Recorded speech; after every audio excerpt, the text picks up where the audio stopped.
Hey, welcome back to episode 3 of the Hello Player One podcast. I'm your host, Jack, and we're here with Clayton. So today we're going to talk about the daily active users numbers from both Sandbox and Decentraland. So there's a lot of talk recently about how there's no users there, particularly in Decentraland. So we'll go over whether that's actually true. Then we're going to talk about some very practical use cases for ENS, Ethereum naming service. And then we'll just finish it off with a cool activation, a brand activation that I saw inside Roblox. And this is from Walmart. So yeah, let's kick it off. Clayton. So we saw these numbers, and what happened was I saw a Twitter post saying that Decentraland is basically a ghost town with like some 60 daily active users, according to DApp Radar. And they're saying like this is just outrageously overvalued, according to the token price at like a couple of billion. And so I kind of digged into that a little bit more. I, really followed up on, whether that's true. I looked at what the other side was saying, right? What Decentraland is saying is like, is that even true? So turns out there is a website called DCL Metrics that actually shows you daily active users, weekly active users, monthly active users. It's a lot more than what this person said it is.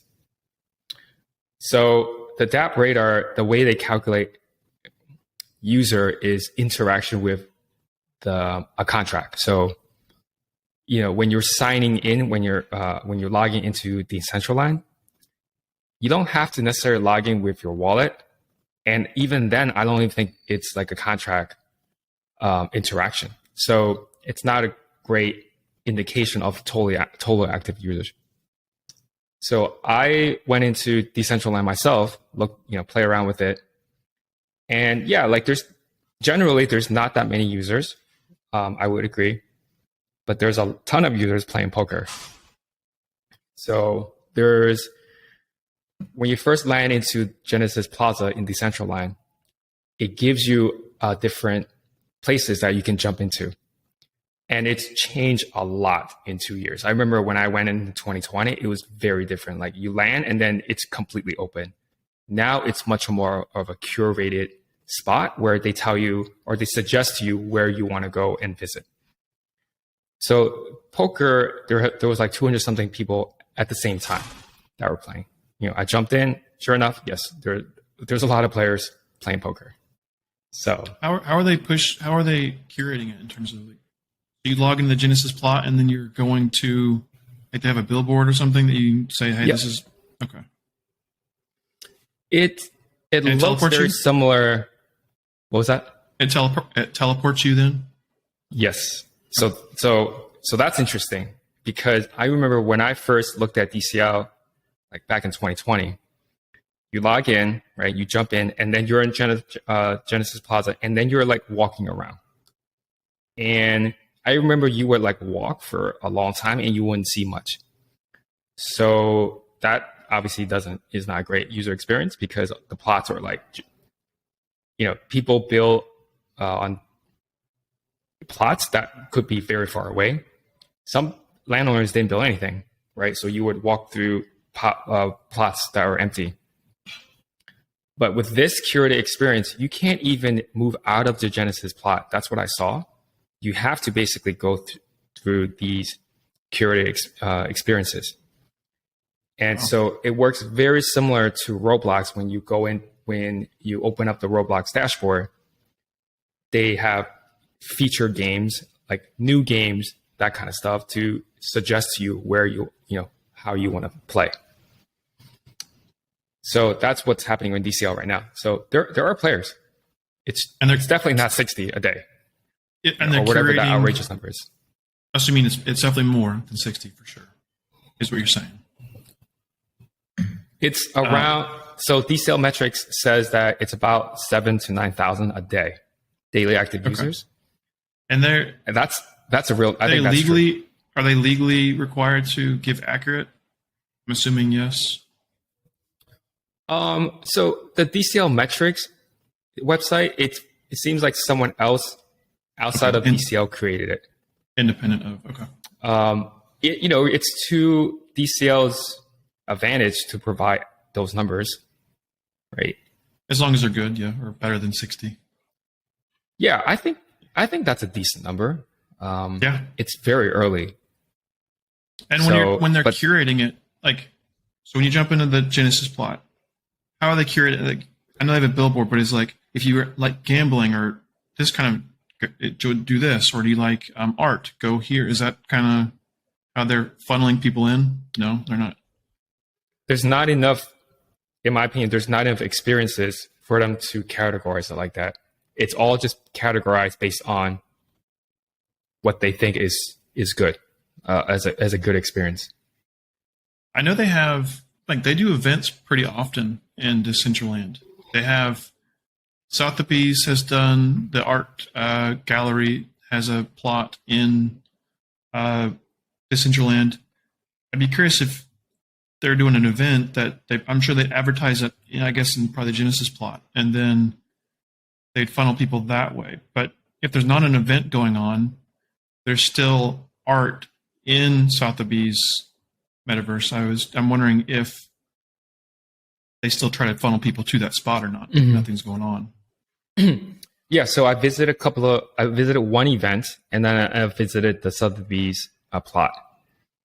So from what I remember, once you get into DCL, it seems like there's a different tabs that tell you what's happening. So there are events. It's almost like an events calendar, and you could sign up for it in advance. And so they tell you how many people will be going to this future event in Decentraland. There was an event that was happening. It was like a DJ, like I didn't know who he was. So I was teleported into like a relatively small plot. We're talking 15 by 15. Oh, they're like, one by one. Tiny, yeah. Tiny. And all it is it's a dance floor. And so, yeah, there were a lot of people there because it was an event, and you're dancing, right? Like in the metaverse. And so, yeah, I don't know. I think I'm a better dancer than these things, right? But so there are a lot of people dancing, and then on the screen, I think it's a live feed of the DJ. So that's pretty cool. But we can talk about this later. But Sandbox showed a preview of being able to stream video and audio. So we know just that, like, metaverse music is going to happen. CryptoVoxels does this. I went to a Steve Aoki concert in CryptoVoxels, and that was one of the cool things with CryptoVoxels is it attracts a really unique following, and like you have a lot of artists and a lot of it's all pixelated or not pixelated, but I guess it's very like that. The assets you wear are similar to Sandbox, so you have a lot of creativity in that. But it was actually a lot of fun, and I can see definitely the potential in these concerts. And I know you sent me like you said, the Sandbox thing is like that's something that Sandbox has definitely been missing. Like you can imagine, I was curious to see like how that's going to work, like how it actually works. Is there a Twitch plugin? Like, are they tapping into Twitch APIs? Sure. Or I don't, because you'd hate to have someone like there's probably legal stuff too that like you're going to press land and you're streaming like an NFL game, which is obviously illegal. So how are they going to prevent right.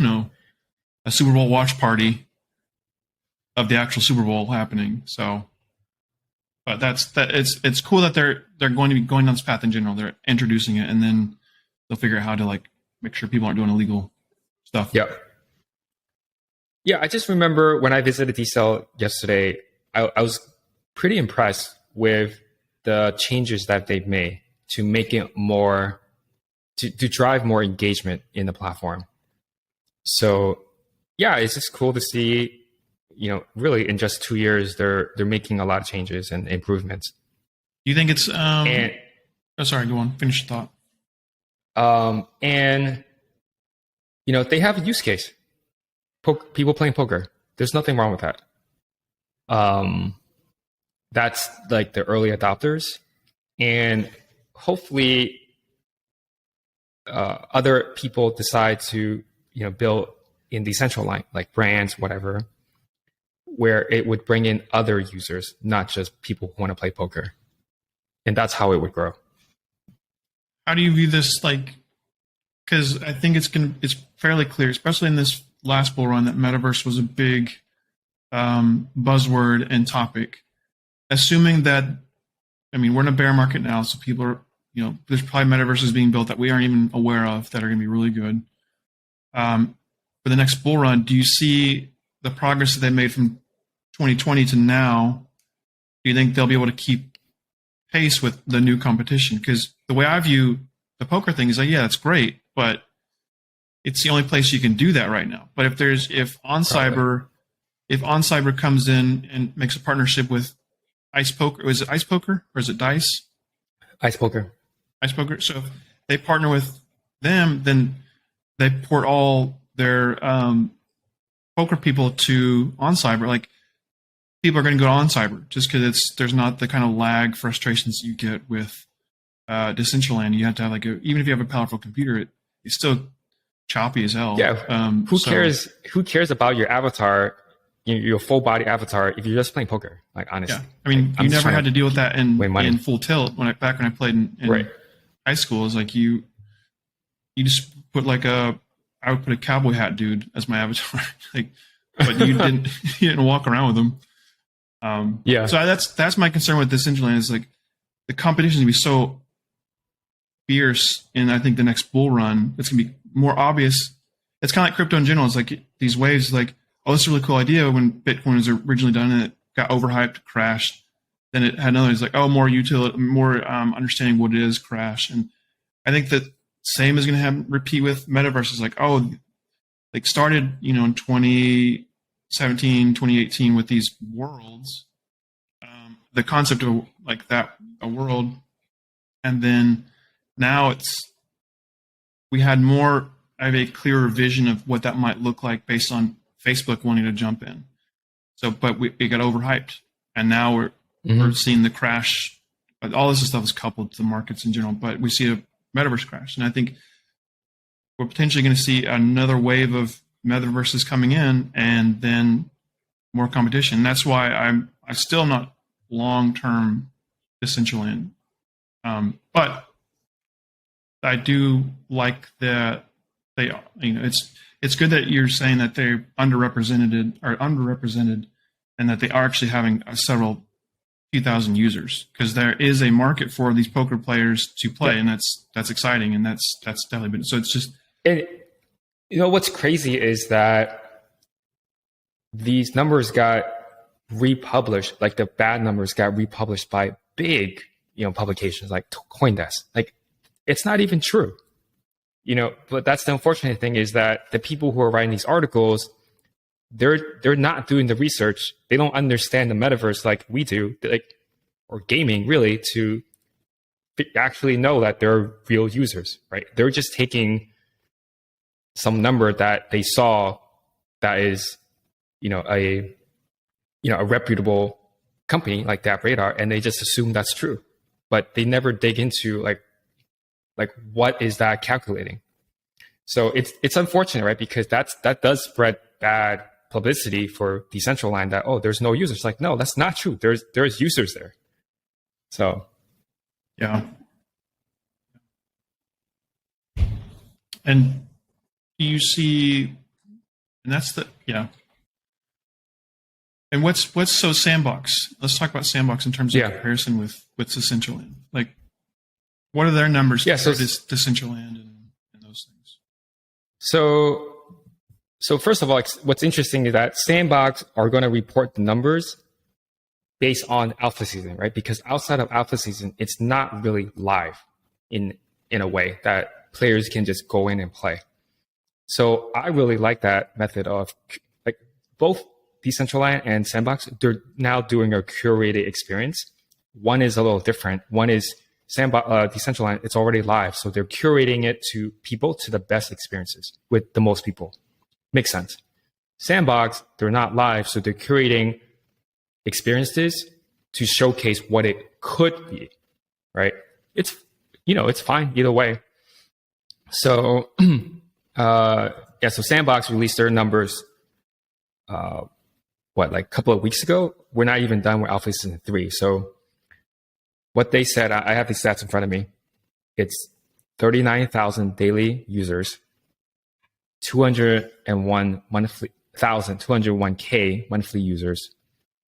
Total wallet, I would say that's the total users, signups, 4 million. And so this is something that we were talking about, which is back in March, they released that they had 2 million total wallets. That's basically signups. Landowners, 22,267. And the other one that I think is really important is KYC users, 113,000. So that's a big number. I think KYC, KYC is like, that says a lot. I think KYC is a big number. That is a big number. Now, like a lot of people compare Sandbox to Roblox, right? So I looked into, okay, what is Roblox numbers? In the years when they were first released, not what it is now, because again, people don't remember what Roblox was like back in 2006. So yes, the numbers for Roblox. Let's see. Yep. So here it is. Let me look it up. So so it really started in 2004, but it was known as something else. I think it was known as Dynablocks. And so back in 2004, there was only 12 users who joined, right? So like that doesn't count. They're testing. It wasn't until 2006 when Roblox was actually released as Roblox. In 2006, 11,253 users or signups. 2007, 130,488. And then 2008, 1.75 million. So what I think is a fair comparison is to look at the number of signups that Sandbox has in 2022, right? And it's been really 2 years since it was released to the public. In my opinion, they were released back in 2020. So in 2 years, they've gotten to 4 million. Let's just say conservatively 3 million because whatever, right? There's bots. But even then, I think that's very conservative, right? 3 million, like 25% of bots. I don't think it's that many. But let's just say it's just 3 million in 2 years. Roblox got to, again, like we're comparing 2006 Roblox to 2008. 2008, if I add up the total users, it's less than 2 million. So in that way, Sandbox is ahead. Yeah. It's interesting comparison because you know how they launched in, you said 2006. Did they do these season launched? You said it's different. Sandbox is different in that sense. Sandbox is doing seasons versus, I'm assuming Roblox just was published the game maker and the client to play the games, and then they just let it go. And then organically people were building these games. Is that more or less what happened? So I'm not 100% sure, but I think that's true. Yes, I would have to dig into that more. Yeah, I'd be curious to see the inflation of people, because there's also a number, like not inflation of crypto, but inflation of people having computers. Back then, 2006, that number was it you said 2 million or 1 million? What was it for Roblox? 2006 for Roblox was only 11,000. Okay, when did they get in the millions? 2008? 2008. Okay, yeah. So I wonder how many of that is, if it's more impressive then than it is now, because everyone now has a computer that can pretty much play these things versus back then. I don't know if personal computers were, they were big. It's 2008. But the gaming side of this stuff, I don't think was as big then as it is now in comparison. But it seems like even with that kind of a comment that they're very on par with each other. It's interesting. It'll be interesting, like, to see if Sandbox is coupled to the price action more. Because when I was looking at the numbers you sent me with the Roblox numbers, is there's just up and to the right, basically. Like, it's really slow and then exponential. Sandbox, I'm not 100% sure that it'll have that kind of chart, because I think we both hope long term that crypto gaming stuff and the art world, NFT stuff, for me, like for art, I hope decouples from the price for the most part. I think it'll always be correlated, but I hoping that it'll be more of a decoupling happening. But I don't know if it's the Sandbox growth is going to be up and to the right, like Roblox, if we have a long 2 or 3 year bear market. The only way to fix that is the GameFi stuff seems to be really popular during a bull market because everyone's making money. But I think the play part of it, the fun part, is important during the bear market to decouple from that.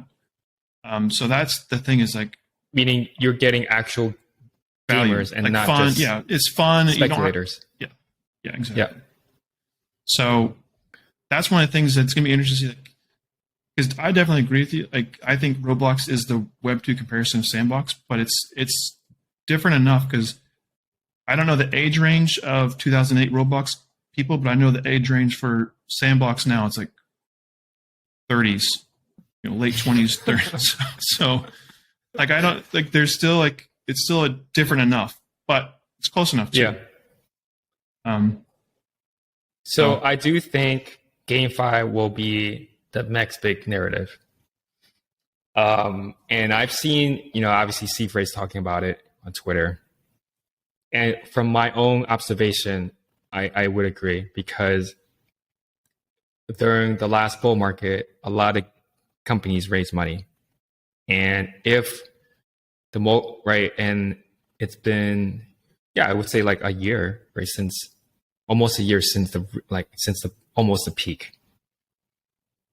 So if the bear market lasts another year, really we're looking at 2 years for these gaming companies who've raised money to have a product. Some of these products are going to be very good. And it's not going to be, and it wasn't just blockchain companies raising money, it was gaming companies raising money. And the one, I talk about a lot because I've been following them. Gala Games, they're ex-Zynga. Like, they know how to make good games, and it's really going to surprise people, in my opinion. They already have a major IP on board, Walking Dead. They have other studios building their games. And I know some of these studios because when I was in mobile, I was aware of who these people were. I think, GameFi will be the next big narrative. How that will impact economics of crypto, I'm not exactly sure yet. But I could see gamers, just buying items, not knowing what, if they're NFTs or not. Frankly, I don't think they'll care. And I think they'll realize, I can trade this item, or I can sell this item and get money. Cool. I think that's one of the reasons why the art world took off, is because there's Nifty Gateway is a big reason for that. Same with Top Shots, because there's so low friction. Top Shots. For someone who didn't have an NFT to buy Top Shots, or you could use your credit card on Nifty Gateway and have, people. And when you have those moments, those things happening, there's clear social signal that's happening that people like buying NFTs and that played in the hype. So now you've got people that onboarded that way. And then next thing that happened was the 10K projects, or those things started to take off, because now people are learning how to do OpenSea and those big profile picture things. And then it's 10K, so it's more like the floor is this, and you have people in the Discord channels like keep the floor above 1 ETH, and then it just starts ramping up, and that's when you get the degenerates, and that's when you have these bubbles. But to your point, Zynga doing Gala Games, they've got it down. They have a higher chance of making things frictionless, like you said, and I think that's going to play a big role. The big difference, though, is games are hard to make compared to like not art being difficult, but a single artist can, bring a bunch of people, but to have a really good game, I don't know, it takes a lot of money and there's a lot of risk involved in creating a successful game. And I think that's why there was such a bubble in the metaverse, and now we're seeing some of this crashing because everything's are definitely overhyped. And we've talked about how we think Sandbox probably has like 5 more years before, it's a fully fledged product. And I think a lot of these metaverses are going to be in the same boat. So I'm just curious, like, there's a lot of funding coming in, but like, when do you think the realistic time frame is that we're going to have high quality games? Because you said it's coming, and I believe it is coming too. Like, do you think 1 year, 2 years, 5 years? Like, when do you see the next Axie Infinity? I don't think we'll see an Axie Infinity. That's my personal opinion, because in what way? Like the fund, like the money part of it, or just like which part do you see for Axie? Because it's not like, I wasn't a fan. Like, I tried it, it was just not for me. Oh, same. Some people like it. So in that way, is it a really fun game? It's debatable. The economics of it are cool. So will we ever see a game like that? I don't think so. I think this bar is set so high now that it has to be a good game in the beginning. I think we'll see a game from Gala in a year. Like, honestly, I really do, because they're already like beta testing some of these. Is there a game you're watching specifically from Gala, like a developer that you're well aware of? And I think The Walking Dead has a really good shot because it's an IP, and The Walking Dead fans are very, very loyal to the franchise. They don't care if it's a mobile game, if it's a PC game, or a blockchain game. They just care about the IP. So if they can play The Walking Dead on their computer, which it's a desktop game, and it gives them a different experience than the other ones, then they'll play it. And that will get a lot of people that are not maybe crypto natives into crypto. It's going to be interesting because Sandbox also is partnered with Walking Dead. So I'm wondering if there's going to be any crossover. They're going to start, doing the interoperability stuff with Gala Games and Sandbox. Because I don't know if Gala Games has a plot of land. That is definitely that's definitely 5 years away, in my opinion. Like, I don't think that we'll see that anytime soon. Do you know if they are partners at all, Gala Games and Sandbox, or do you know if they? No, not. Yeah, I don't know if Gala Games has a plot of land in Sandbox. I don't think they do. Right. I don't remember seeing it. So I'm looking at their games. They have Battlestar Galactica, big IP. Mm-hmm. So they have and then they have the Walking Dead. Are they doing the user generated stuff? Or are they doing more of like they're hiring actual game no studios and stuff? No, these guys they operate like Scopely, where I honestly don't even know if they're.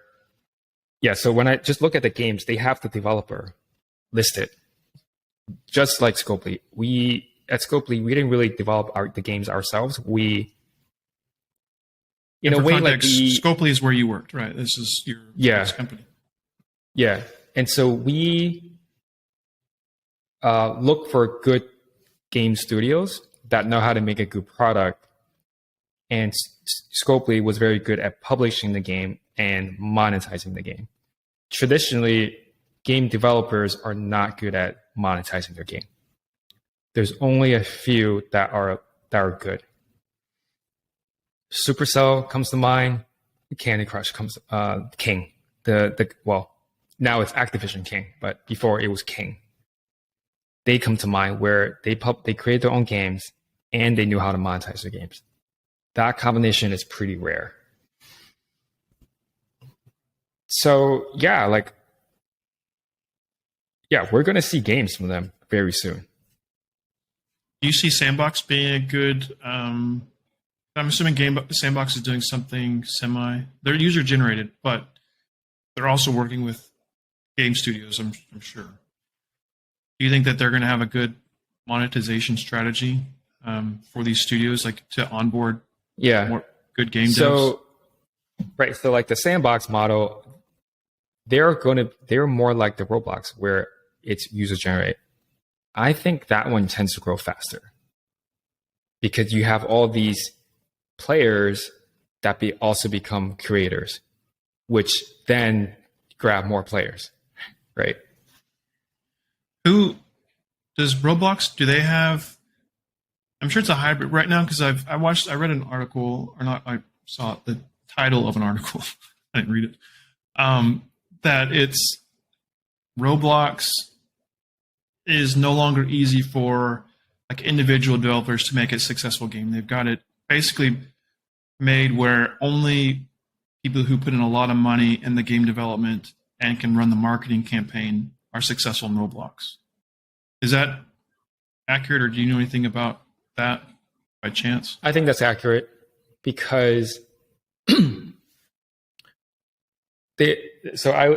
was listening to a podcast yesterday in preparation for this, and it was 4 hit developers on Roblox talking about what it takes to be successful on that platform. This was like back in 2021. And so they all said discovery is an issue. And everyone understands that's going to be an issue if you publish on a platform that's closed, that's a closed system. Apple, closed system. Roblox, closed system. Steam, closed system. Meaning that you have to. It's a closed system because you can't really do SEO on it. You can't. I mean, like you can in a way, but it's closed because that you're kind of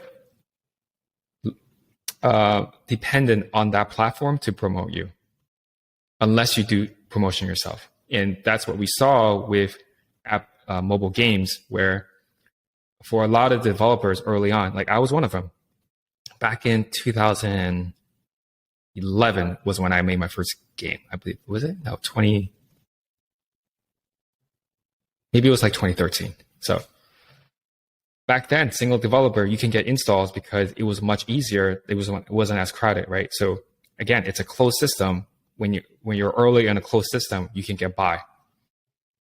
Once it starts getting saturated, there's just so many games. It's impossible for Apple to really feature, single developers, because the single developers probably don't have the resources to have a very good marketing campaign, right? There's no business development with Apple. So once it gets saturated, you have to run your own marketing campaigns to drive installs. At least that's in mobile. And that's going to be the case in Roblox too. Now, I haven't really seen many people talk about how that's done, but I know it's possible because it's a little harder because you're not driving installs directly to the game, and that's your game, because if you were to do it mobile, you have to drive installs to the app, right? And then you have to open the app, and then people have to find your game. So that's a little harder. I would think the best way to drive traffic to a Roblox game would be on the desktop, because I assume that a Roblox game has a unique URL where if I click on that URL, it gets me directly into that game. And so if that's true, then you can run traffic on Facebook ads, Google ads, whatever, and you can make the endpoint that URL. People go to it, play the game. And then you can somehow back out what, the economics of the ad campaign if it's returns an ROI. Again, I haven't really seen many people talk about it, I assume that will probably be one of the next things we see. I think it's going to be interesting with the sandbox, because technically they would fall in that category too. Is it's like they have a lot of analytics and they're not sharing. I'm assuming they're not sharing all the analytics to people yet. But if they want to have an open system, like there's the on-chain data, and then there's the how many minutes are users spending in this one game. Similar like YouTube has their algorithms of like, or you have the analytics page, if you have a YouTube page, that you'll see the traffic that's coming in. I'm hoping that Sandbox opens that up completely, or similar to on-chain, or maybe they publish this data on-chain, so curation tools can be built on top of it. Because one of the problems with Instagram, and I'm sure you're well aware of, because this is your area of expertise, but Instagram or Twitter would have APIs, and then they would change the APIs. And then people who built products on those APIs would, be out of luck. I'm hoping Sandbox does it more transparent, because I view these, I view Sandbox and these current metaverses, the Web3 metaverses, have at least two tiers of being found. One is the physical location. So if you're near Walking Dead, you're more likely going to have a Walking Dead person click on your tile in Sandbox. Or if you're, since Ice Poker's big in Decentraland, you have a parcel next to Ice Poker, higher chance that someone's going to walk over to your parcel. Similar to Manhattan, Times Square. It's just, that's how it works. But the other tier is the curation part, where which Decentraland is doing by, if you go into Genesis, what you mentioned earlier, they're curating it themselves, but they need to open up the API or the publishes some way on chain on the success of a parcel, so other tools can be built on top of that, and then they have that network fix. So I'm hopeful that Sandbox does that, because I think that will be important as well. Yeah. And I haven't heard them mention that stuff. I don't even know if that's on their current plan, or if they're wanting to monetize data that way. I don't know how they're going to do it. So other thing that I found interesting from the podcast is that all these developers, they're still very young. I think one of the oldest is like in the 20s. And they all have been on the platform for at least a decade. This is Roblox? Yeah. Wow. So, and one of them said she's been building on it for a decade. So I think that when I heard that, I thought, okay, yeah, we are, like us as in Tentango, we're extremely, and whoever else that's building in Sandbox right now, like we are all extremely early in the Sandbox. And it's not going to be necessarily the person who started, that will end up. It's going to be the person who finishes the best that will, have longevity. Yeah. Interesting. Cool.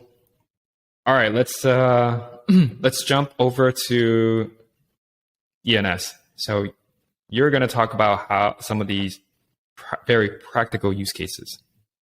Yes. But I will say that of all my NFTs, the ENS name is by far the one I use the most. It's the most I have with utility. I think it's, of all the current applications and things, I can see domain names being like the one that sticks around in 10 years for sure. Like it seems like they're just much easier to use and pass around.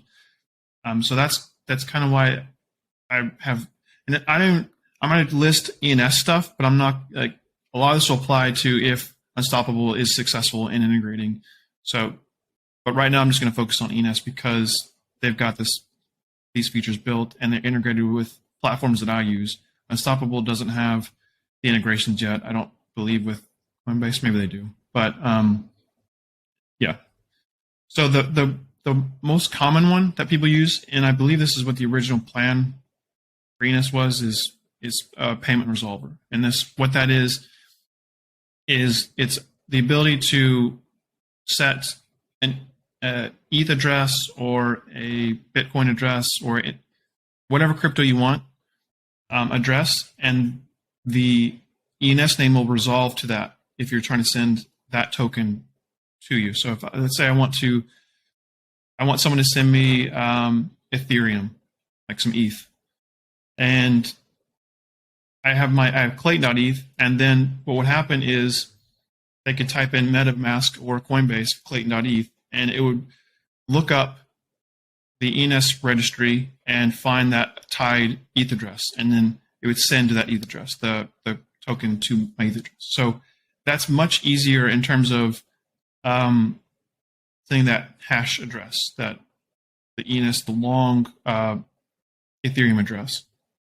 Now that's the baseline, and also allows for interchangeability. So let's say that the wallet that you had registered was stolen or whatever it may be. You can still, if your ENS name is on a different wallet, you can switch out the Ethereum address, and that way it has a little layer of security. So if you have your ENS name in a vault, a multi-sig vault, with no chance of it getting, or much lower chance of it getting stolen, you can have that flexibility on changing the name on that. So that's the big use case. That's the one that I use fairly often. I agree. I use it too. Yeah. And when you're handing out think stuff, that might, yeah. When you're having, do you have people send you crypto? Do you have yes, you hand them OX Jack? So that's what I do. I give them a payment resolver. I don't give them the ETH address, because you can get it wrong. Because sometimes if you copy and paste, you can get that extra space at the end. And I work with some artists, and I send them payment in crypto, and still I'm surprised that they're sending me this the ETH address, not a ETH name, because I have to go back to them hey, please make sure that this is correct. Are there any platforms that you use that don't have ENS integrated that you wish they did? Because I primarily use Coinbase and MetaMask, but those are the only ones I primarily use, and those work fine. Yeah. No, because I think when you say Coinbase, you're talking about the fact that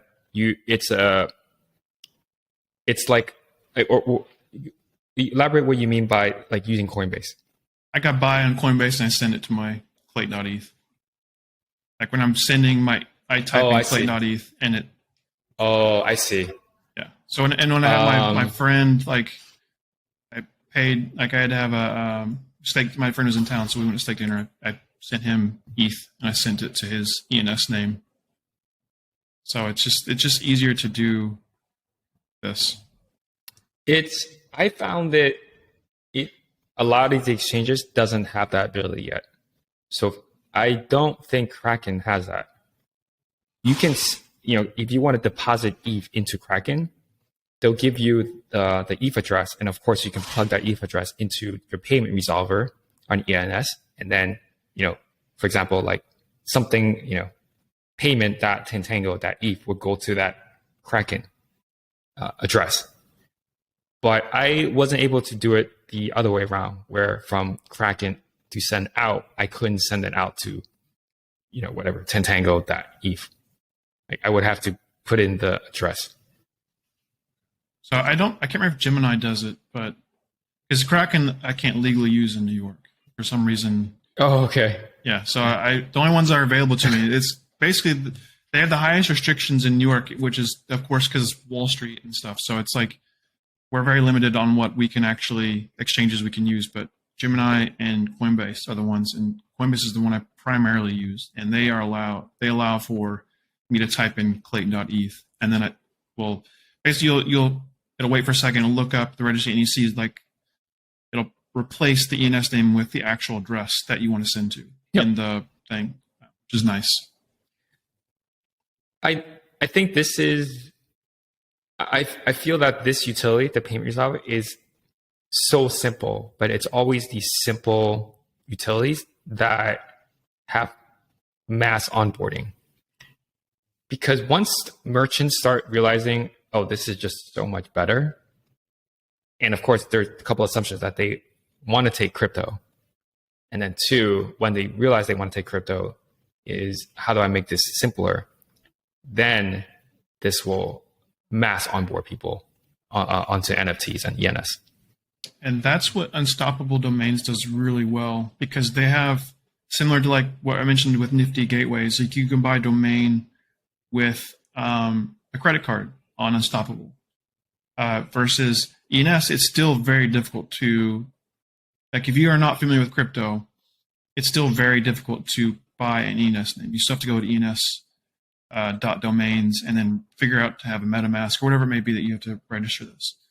Where Unstoppable, they are much more, you can either check out with, you can do you don't have to be signed in, you can use a wallet to buy a domain, and it would, similar to like ENS, or you can log in with like a Gmail and then use your credit card. I think there's pros and cons to that, because you don't, I'd say the main pro is you're buying an NFT, you don't really know what it does. Like if you don't know anything about NFTs and you're just buying this $40, whatever it can be, and you aren't aware of like the stuff we talked about on a previous podcast where the domain might be rugged in terms of if someone buys the top level domain, like if someone like Google buys .crypto, like if someone who's not into crypto now is going on Unstoppable and buying .crypto and it gets rugged in 3 years, that's too bad. Like I think I just saw that recently that Unstoppable stopped selling .coin domain. Really? Yeah. I wonder why. I'm not surprised though. I think that's the thing, is they're going to, because apparently that coin has been around. Yeah, so I'm reading this straight out of decrypt.co. Okay. Unstoppable Domains stopped selling .coin, COIN domains after realizing they've existed for years. Emerald Coin has been offering .coin domains since 2014. So Unstoppable Domains is cutting service to these NFTs and issuing refunds. So there, yeah. Dude, really? Like, how did you not know that? Yeah. So I think there will likely be more rugging in domains. It's going to be up to Unstoppable and how they want to handle it in terms of, right now it sounds like they're refunding the people. Yeah, that's fair. And that's fine too. That's good. So I don't view them as a big evil company. I know a lot of people in ENS world, they hate on Unstoppable for these things. I just view Unstoppable as hyper aggressive, and they're trying to take market share. It's a Web 2 playbook. That's how Airbnb, Uber, these people, became successful in their verticals. I think Unstoppable is doing the exact same thing. I think it's necessary. I think it's more of a pro currently, because for a long time ENS did not have multi-coin resolving. Unstoppable introduced that first, and then ENS had to replicate that. Where originally, where a lot of things ENS built, Unstoppable has copied. So these things, as long as they're healthy competition between the two, I think us as users are going to gain more, because they're going to be fighting for, and probably 5 years from now, assuming that Unstoppable and ENS are still around, both of them, they're probably going to end up doing about the same stuff. Like they're going to copy each other, improve, build something, innovation on theirs, and then do those things. They're going to go back and forth. And as a user, you typically benefit on this. But it reminds me of PayPal and X. I don't know if you know the story, but X was Elon Musk's company. PayPal was like Peter Thiel and the other founders. They were doing the same thing, payments, and they eventually merged. And we know of PayPal as who it is now. So I don't know if that's going to happen. Like the ENS team, their philosophy is very different. So 100% different. Yeah, it's almost they are different. I think I don't know. I don't comment too much on that. I think that it's good that both players are in this space. Because I think ENS has like I mentioned the DAO last podcast too. I don't fully agree with their DAO, but I think that mindset is a good path for Web3. Like I don't think I like the idea of a DAO running things. I just don't agree with how they did it. My hope is Unstoppable will push very aggressively, and then they will open up to a more DAO focused for the domain resolving, and then they work on something else that they can, because they're making a lot of, like, they're valued at a few billion, I believe, and they take that and they start working on other things, innovating in something related to this, but they make the registry part a DAO. So there's two different ways both companies are doing this, but anyways. But that so one of the things that ENS does, one of the other big features ENS has is subdomaining. And I think this is potentially a way as well, because I just mentioned Unstoppable does the easy onboarding through credit card. I think subdomaining is potentially a way that ENS can be an easier onboarding for people. So, but you still have to know someone that has ENS. You want to have, like if I were to onboard my parents, I have my last name. I would subdomain my dad's name and give him that. I would gift him his name. And you would just drop him the NFT, right? Yeah, I would drop him the NFT and I would set up the resolver. I would do all that stuff that needs to happen and then just send I would tell him how to set the resolver. I'd probably keep it on my Gnosis safe. I'd be the owner of it just because I wouldn't trust him to get, hacked. See my dad just click on a link and then getting his wallet hacked. But so I'd probably keep it, but I would set the resolver, the reverse lookup stuff where it would be his wallet. But that's a good way and he could basically, once I had that set up, he could type in his name our last name .eth, and then he's set up to send him his wallet, his personal wallet, those kind of things. So, and then once I have more confidence in his ability to navigate scammers, then I would transfer the actual domain to him. But yeah, that's a use case for easier onboarding. So I think subdomaining is the entry point for people getting into crypto that don't want to go the Unstoppable route. And this also plays into branding. If you're in a guild, or if our stuff, we have I believe it's 10T DAO. So we could potentially at some point in the future we could subdomain people who are in our community, those things, which is going to be interesting. And then I think subdomaining too is really good utility for like I'll use an example I have. I think I have evs.eth, which it stands for electric vehicles. So I think the reason why I bought that one is because I think EVs are going to be more popular going forward. But I can see that there's a few use cases. One, a car dealership could own that. A charging station, like a charging network station, could do that. And they subdomain it. Let's say you're the car dealership in Memphis, Memphis.evs and that kind of thing. Or if you're a charging station network, you'd have station1.evs. So I think, and that's where if we're paying in crypto, you would pay that charging station. So I think there's going to be things like that that stack onto it.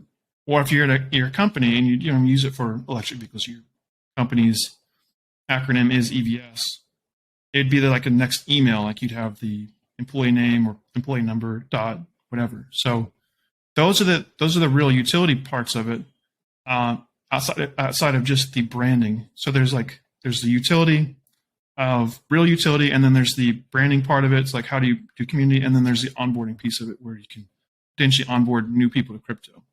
And I think that is, I know Unstoppable can offer that in the future.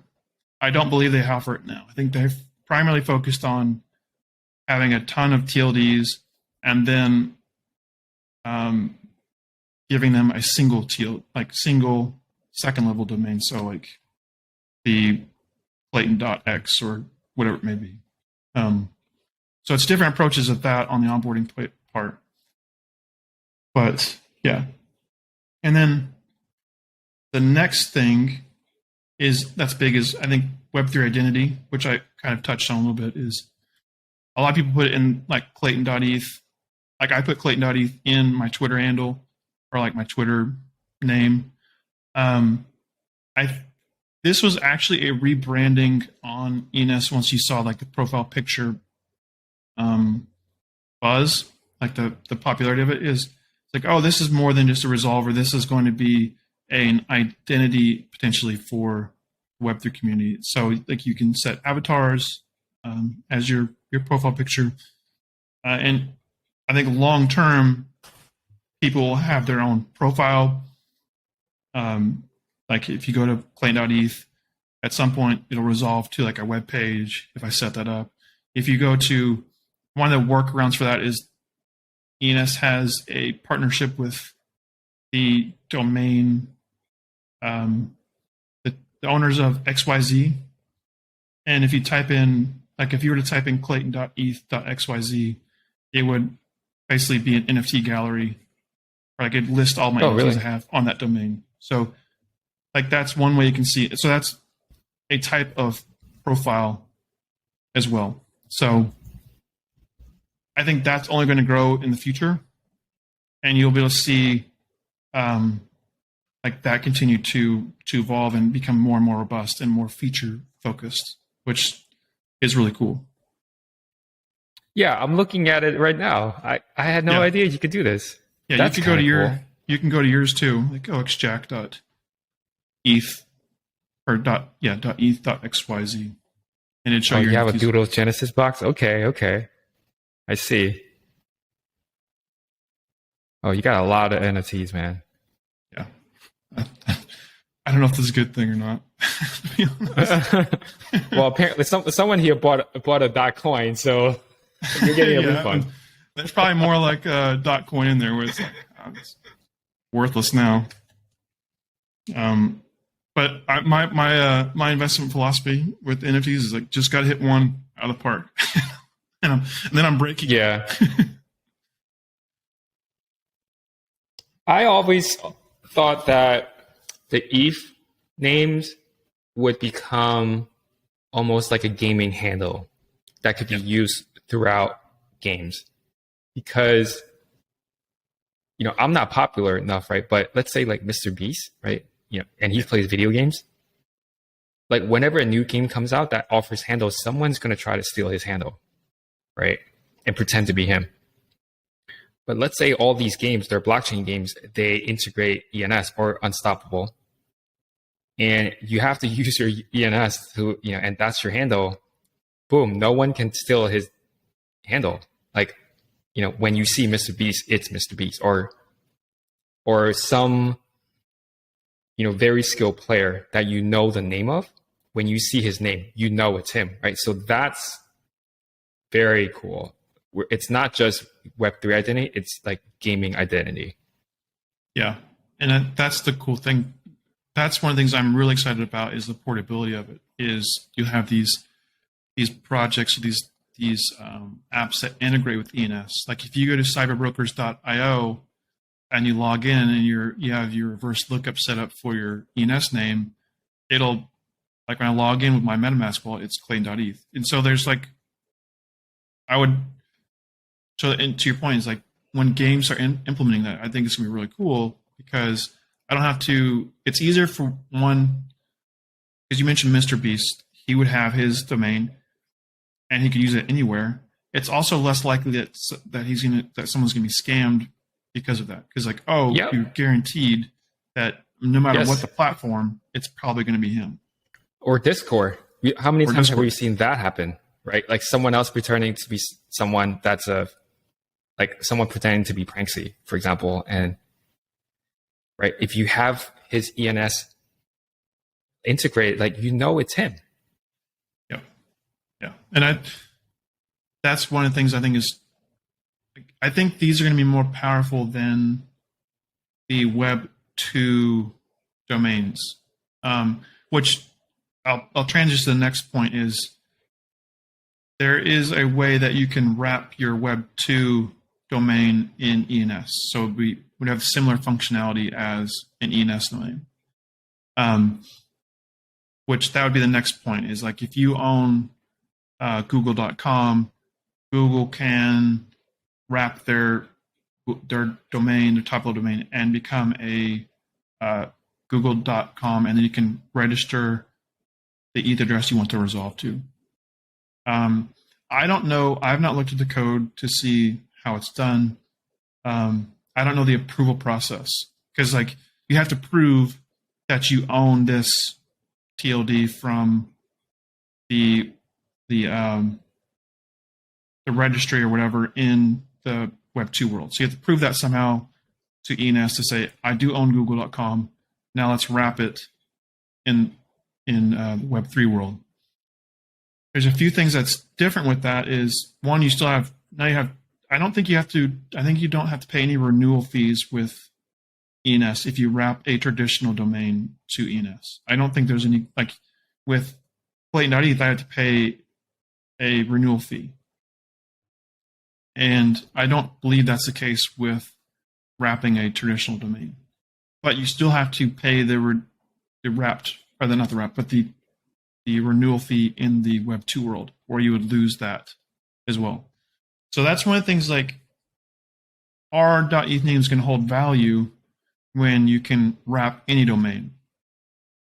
And that's kind of what I talked about in the conflict with, and one of the previous podcasts with Unstoppable potentially being rugged or having to be rugged by a .crypto domain if someone in the Web 2 world buys .crypto and then they wrap it with the ENS wrapper. There's going to be conflict on the resolving of that. It's like, does the client look at the ENS network or do they look at the Unstoppable registry? So those are things that will be interesting to see in the next 5 years. And will that take value away from will ENS or will .eth domains be, will people view them as valuable? Like these speculative prices right now, are those going to hold true in 8 years when basically everyone is aware that all domains can now resolve their payments or whatever. So right. That's something that is more like, we'll see what happens. But I like my .eth names. I think they're going to be cooler than having a wrap.com name. Those things. Lastly, that I have on my notes is the name wrappers. And this is coming soon. And what this is basically is there's going to be a migration of the current ENS names to a new token, which is going to be, right now they're ERC 721s. They're going to be, there's going to be a contract update to migrate these to 1155 tokens. And name wrapper is basically, it gives more control of the subdomain. So one of the things you can do with a name wrapper is you can create these fuses, and it will potentially prevent people from rugging a subdomain from someone. Like if, let's say, let's use Bored Ape Yacht Club. So bayc.eth, they own that domain. Like let's say they have 81112. They give that domain to that person who owns that Bored Ape. And then at some point, Bored Ape right now, what they can do is they can remove that domain.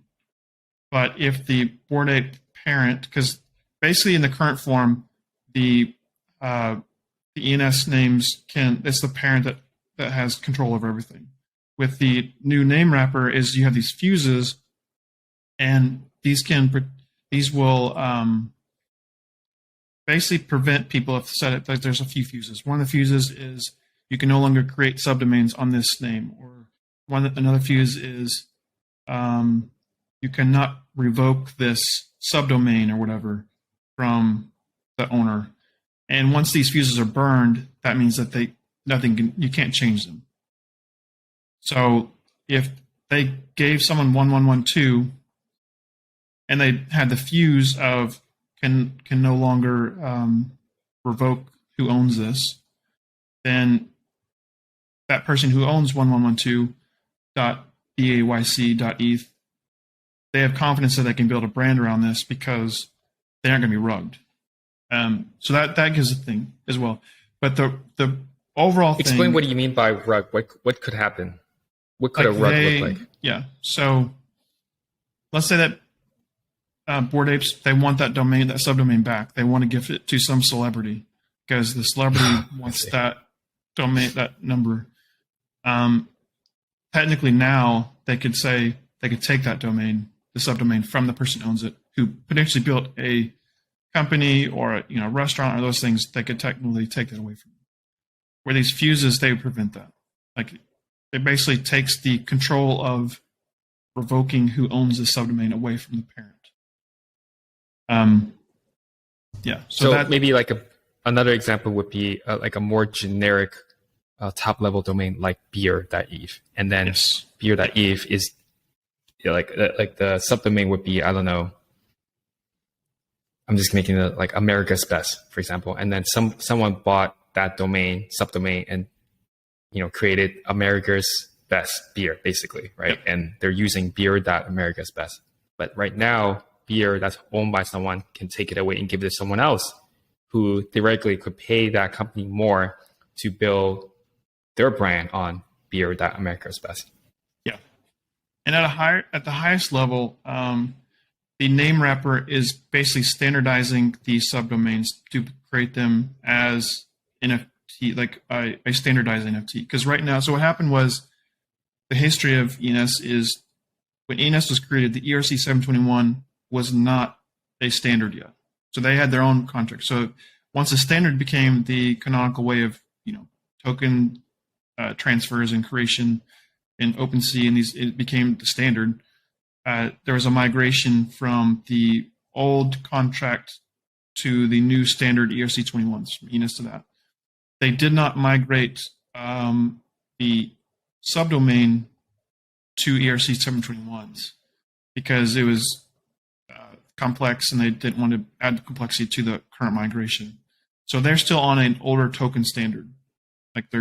So with this name wrap, like what they're doing with this new future stuff is they're migrating to these ERC 1155s, and then the subdomains will also be part of that migration. So they'll become 1155s where they're currently not. And also will apply to what I mentioned earlier with the, like if google.com were to do a wrap their domain in ENS, that would also become an 1155. And what that allows is all the domains registered in ENS will become standards, like one collection on OpenSea or whatever marketplace. Now they have a way to standardize, and it's like you basically be able to search for google.com and it'd come up. If they have it registered, you can see google.com as an ENS, or pub.beer.eth, if that's a registered, that will come up as a NFT. And so that also enables the subdomains to have the same level of flexibility as the second level domain of beer.eth, so you can still use the same similar functionality. Yeah, I'm trying to think if there's one other thing I wanted to mention. I'm trying to remember off my head. Yeah, I'm blanking on it. But that itself is going to be a big feature for this. Oh, I remember now. So the thing that this will potentially do is harm, like it'll be interesting, like the health of ENS domains in the long term. Because if people are doing fuses, if let's say someone, because the person who owns google.eth, I'll use a different one. Let's do uber.eth. I'm fairly certain Uber does not own uber.eth. What might happen is they might start selling subdomains and then burning the fuses for these. So now, even if they were to sell this to Uber, they could have hurt the health of the extensibility of uber.eth. There is one scenario where the fuses are, or any kind of, the fuses would be revoked. It's basically if the the second level domain uber.eth expires and no one registers. So there is a way, like if someone to let that expire and then someone to buy it back, then it'd be a reset on that account. But as long as the renewal fees are paid and those things, the fuses are burned. That's forever. So like, it's gonna be interesting. It's gonna be hard to tell. I would imagine if you're buying domains on OpenSea, there's gonna have to be a way to know. You have to be smart to see if this domain has burned a lot of the valuable subdomains. So then that means potentially unburned domain ENS domains with unburned subdomains are going to be more valuable than the ones that have burned. Potentially, yeah. Because I would think so. Because if you got if you're selling all the valuable subdomains on a popular second level domain, like that hurts the value because you can no longer revoke that from the people you sold it to, which is beneficial for the people that you're selling that subdomain to. But if you're trying to sell the top level, the second level domain, then the buyer needs to be aware that these are all burned and you're not going to get those back. So it's going to be a weird dynamic. And the name wrapper and stuff like that, it's all powerful stuff, but there's going to be a cost to that.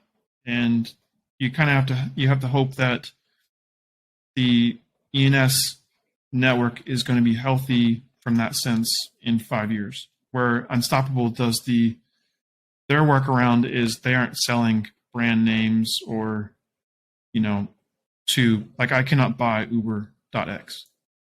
They're holding that for Uber. So that's a different way that they're attacking branding issues. The way that, like I mentioned before, is ENS is doing it is they're allowing people to wrap their Web 2 name into ENS. So that's one workaround that they're doing. But it's still, you have a weird inconsistency now that Google.com is wrapped, but you're also having a way that Google.eth is owned by someone else, and you could easily make the mistake of sending to Google.eth because, so that's some of the concerns with it. Interesting. Yeah. That's basically all I got on ENS. I find these domain things pretty interesting just because the reason why I find them interesting is because, like I said, it's what I use the most. It's typically what I send to people to send me crypto. I like when websites or apps, Web3 apps, implement reverse lookups. One of the things, too, that there's a article that Silly Tuna did. He's a bigger name in the Web3. He's a dev in Web3. He proposed a way that you could do, because one of the problems with crypto is you have to sign for everything. Like if we're going to an event, I'd have to have my NFT in the wallet I'm signing with. So that's not ideal because that means that I have to really trust who I'm signing this transaction with. So ideally, in the future, for security reasons, these things are going to be read-only actions. So like I should be able to sign that says that I do own this NFT. It's just not on this wallet. And one of the things that the subdomain thing can do is it can mitigate that. Is if you have and this is what he proposed in his article, if you have the NFT in the root second level domain, so if I have my NFT in Clayton.eth and I have a sign.clayton.eth subdomain, I can sign with that subdomain, and then the app can look up to say, like, does this person who owns sign.clayton.eth also own this NFT, which is in a different wallet? So got it. that is a security, and so there's the potential for that as well. But apps have to implement that. They have to implement. They have to go on this thoughtfully and say, okay, I don't want to make our users who have a Bored Ape that's worth $100,000 to blindly sign this contract because it's obviously necessary. So I'm excited for like the potentials of security from that point, and then also just more and more being able to build your Web3 identity through ENS domains or domains in general, whichever the winner is. I don't really care. I hope it's ENS because I like Clayton.eth the most. Right. I guess that's a tough one to get, and so I'm hoping ENS is a player in the future. I think it will be. But yeah. Yeah. Cool. So yeah, let's wrap up, and yeah, we'll chat quickly about the Walmart. We'll call it the Walmart metaverse experience in Roblox, since we have been talking about Roblox earlier. So this is something that I found a couple of weeks ago. Like, they announced that they were doing something in Roblox. I thought, cool, but like, what are they doing? So there's an article that came out, and yeah, it has some numbers behind it, so you can dig into that. So Walmart. So unlike Nike, which created its own world inside Roblox, right? Its own experience. What Walmart did is that they essentially created a building inside someone else's experience. And so the experience inside Roblox is called Livetopia, and it's very popular. It has a lot of players.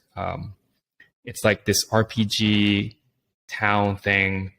I haven't played it, so I'm like, don't take my word for it. So there's a lot of players, and Walmart basically created a building inside that experience. Okay, like, sure. Now, so there's some things in this article that talks about, I think, alludes to the price of the build, or from the advertiser's perspective, it's called brand activations, right? So they said that, spent hundreds of thousands of dollars. So this article, I think they interviewed the person at Walmart who signed off on this. So from that perspective, we know it's more than $100,000 to build out. Do I think it's more than $200,000? Probably not, because I'm just looking at the numbers. So I'm backing out the numbers to see what makes sense. So we have the cost, estimated cost. We have what Walmart was looking for in terms of brand engagement. So they're looking for 5 million visitors in the first 5 to 6 weeks. So that means if you are playing inside Livetopia and you go visit the building, meaning I would assume, go inside this Walmart building inside Livetopia, which is inside Roblox, then that would count as a visit. There's really nothing to do inside the building. It's literally a virtual counterpart to a physical building. And it looks kind of like a Walmart. There's nothing you can pay to buy. And it's just a brand building exercise. That's what they said. So yeah, so we have those numbers. And so we're looking at 5 million visits, right? So in my mind, that equates to a brand engagement. Or if we look at what a web page equivalent, that would be a web page view, right? So look, they're looking for 5 million views in 5 to 6 weeks. And they roughly paid, in my opinion, somewhere between $100,000 to $150,000. Now, I thought about, okay, because I've always said that these brand activations right now, they're kind of like running a TV commercial. And we know that a TV commercial, the CPM, the cost per 1,000 impressions, costs somewhere between 35, I'd say 35 to 50. I know it's a little bit big range, but let's just say 35. I would say conservatively $35 to $40 to show 1,000 impressions.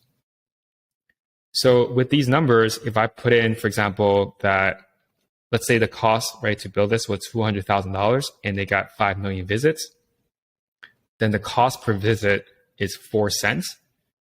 And the cost per 1,000 visit would be $40. And so that equates very similarly to a TV commercial. So essentially what these brands are doing is that they're buying a TV commercial inside Roblox. In my opinion, that's what they're doing.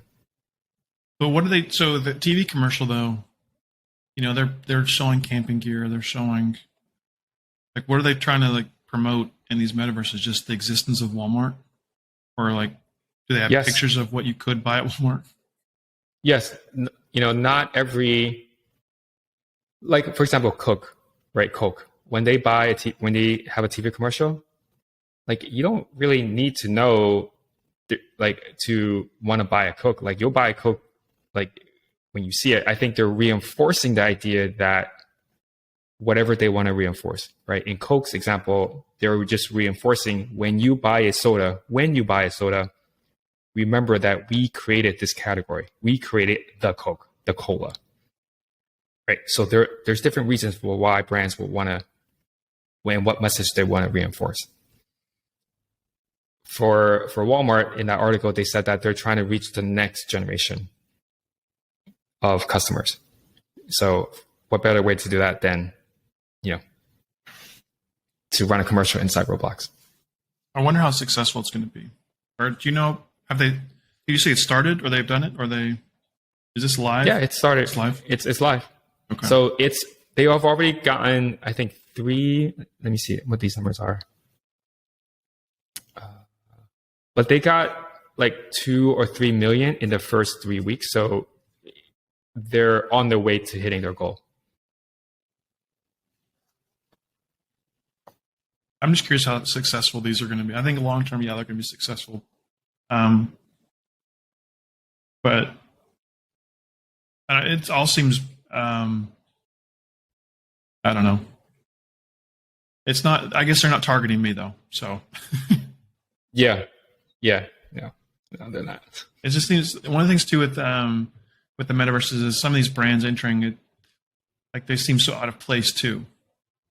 They're doing experiments. They're trying to like find, which is smart in that they're figuring out a way in the entry point, which makes sense.